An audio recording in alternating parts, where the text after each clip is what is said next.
5-minute salute. I'm your host, Chris Budihas, and today's episode is sponsored by the Military Affairs and Veterans Department of the City of Jacksonville. Harrison Conyers and the team squaring away to their veterans with their benefits that they earn through their military service. Talking about the military, we got Jerry Campbell with ServiceNow out there in the beautiful state of Texas, specifically in the city of Keller. Jay, how are you?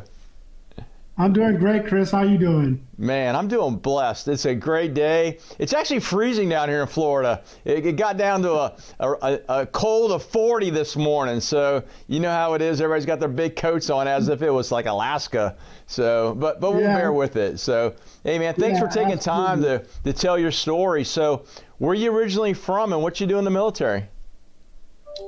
So originally I'm from a small town just outside of Fort Leonard Wood, a town called Waynesville, Missouri, right? I'm an Army brat. And so I joined the military and I joined the Air Force, trying to get away from that Army life, but ended up as a TAC-P, JTAC for the United States Air Force. So everywhere I went for 24 plus years was at an Army installation. So that's what I did. Yeah. Hey, man, thanks for what you did, because obviously if you didn't do what you did, we couldn't be here today to do this interview. And JTACs, the grunts of the Air Force out there slugging around in the Army, and you thought you were going to be living one of those nice dorms on some air base, and here you are hanging out with the Army. God bless you. So thanks a lot. Yes. So you work with ServiceNow. How, you transition from the military into the business space. So what does ServiceNow do, and what do you do for them? So ServiceNow is it's a software SaaS company, and they are one of the leaders in the generative AI industry right now. And we do workflows for all kind of businesses and industries. And what I do for them, I originally was a customer I worked for 7-Eleven and brought in ServiceNow to help fill out our customer experience platform for 7-Eleven. And then ServiceNow hired me to help implement some what they call leading practices. And so I have a team of people that work for me globally, and we make sure that we perform the best practices for people to implement the ServiceNow solution. That's awesome. It's funny. I know, because I've been in the military myself. Now, you took some best practices, because I can tell folks, the military, we're in the people business. And you took that experience and translated it into your future career in your I call chapter 2 of your life. How was that transition from military service into business? Well, that was, to be honest, Chris, it was kind of easy, like you said, for me, is because I did take that experience of leading people and those experiences of being a leader in the military and empathizing with the people and using their expertise to help drive a team culture and team success. It's not about me, it's about the people and galvanizing all those ideas and all that experience and creating a team success. So that's where I have been successful in. Not that I'm an expert at the technology in ServiceNow, but I have leveraged my team who are experts, and we make the right decisions. Yeah. No, it's funny. I was talking to a friend. He got his PMP after the military. He was in the infantry. He'd gotten to construction. He has been promoted multiple times in the last 3 years. But like he said, though he got his PMP, he goes, it wasn't the end all be all. He goes, what's been very successful for me is my military leadership with large organizations that are complex, and then my words, not his, being the maestro, getting the band, all in sync and kind of moving in the right direction. So Jay, what's like for somebody that's, getting ready to transition in the next year, what's your one bit of advice for them?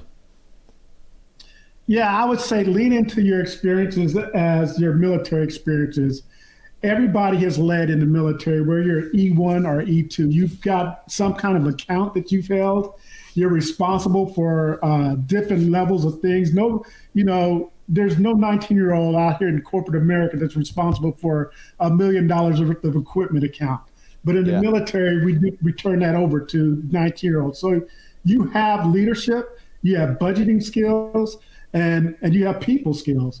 So lean into those skills versus the combative skills that are traditionally thought of, in the military. We're not out here shooting guns. We're not here blowing stuff up. Yeah. But the activities that lead to those final decisions of execution, lean into those things and you will be successful in the business world. Man, you need to bottle that up, put it in a book, and sell it. That's awesome. So, Jay, how do folks find ServiceNow and how do they find you?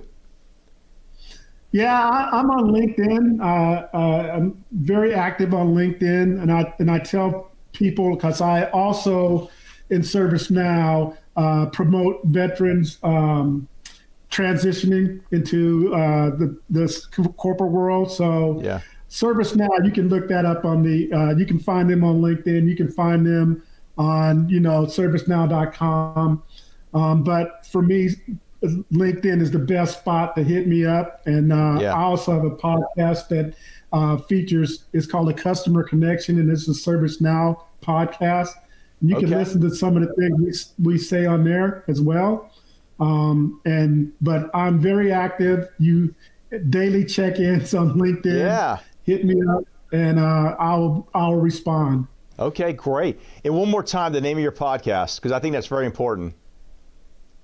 The Customer Connection is one word, Customer Connection. Yeah. And it's on any platform you look at, Spotify, Apple, Google. Yeah. You look it out there, it's out there for you. That's huge, man. I'm gonna follow you, and I hope to contribute to the conversation. I tell folks, like, the power of LinkedIn. It is an amazing tool, and in podcast years ago, I used to listen to music when I was working out. I decided, that whole Patton adage that he said, for every hour you exercise your body, should spend 2 to 3 hours exercising your mind.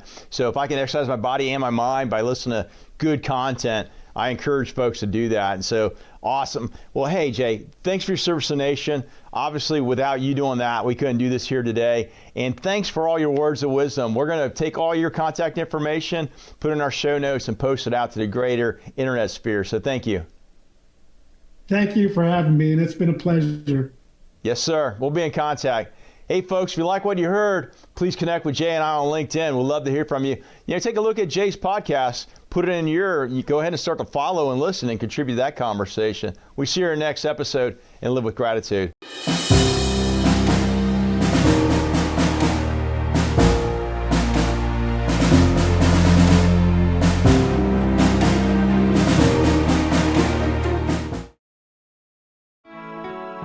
When they leave us for battle, we await their return. When their embrace is gone, we imagine them with us. Some don't come back. We grieve. Some come back hurting. We help. Heroes survive. We honor them. Heroes fall. We remember them. 150,000 veterans live in Jacksonville.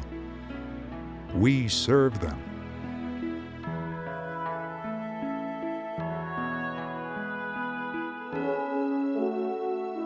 We're the Military Affairs and Veterans Department, City of Jacksonville. Because of them, our light never dims.